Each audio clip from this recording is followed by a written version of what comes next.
Sallallahu ala Sayyidina Muhammad wa ala alihi wa sahbihi wa sallam. Assalamu alaikum wa rahmatullah.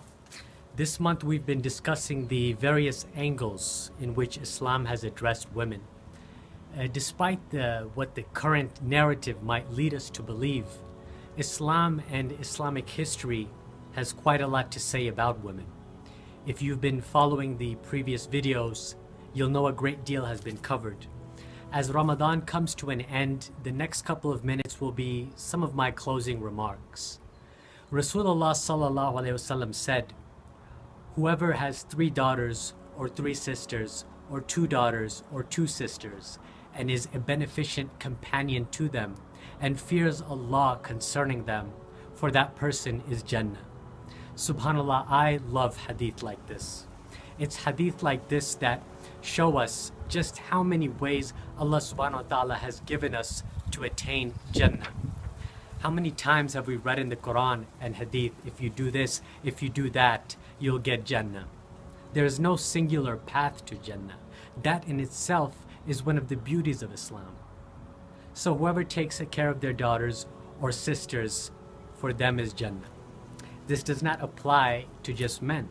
It can be applied to mothers who have daughters or sisters who have sisters, or it can be applied to non-relatives. If we do indeed consider humanity to have come from one source, then we are all in essence brothers and sisters. So my sisters out there who are looking out for each other, do it with the intention to please Allah and to attain Jannah, and Allah will certainly grant it to you. To my brothers who like to annoy their sisters, go and do something nice for them.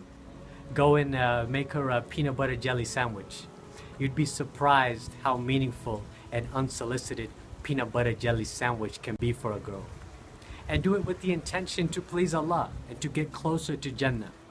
After all, actions are governed by intention.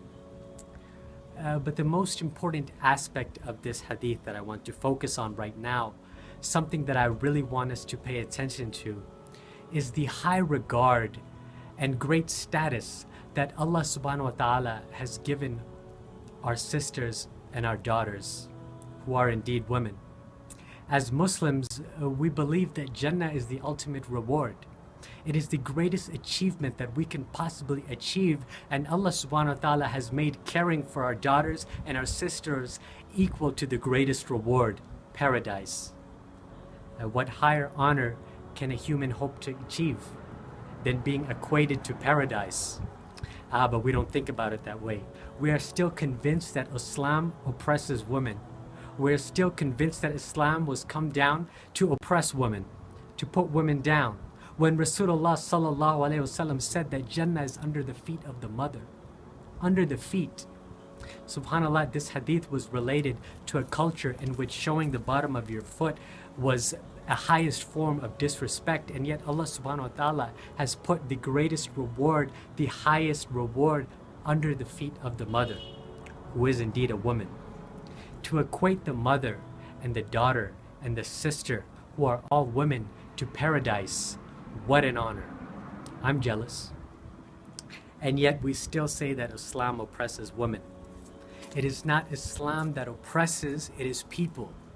Islam came down to a culture that treated women as second class, even worse than that.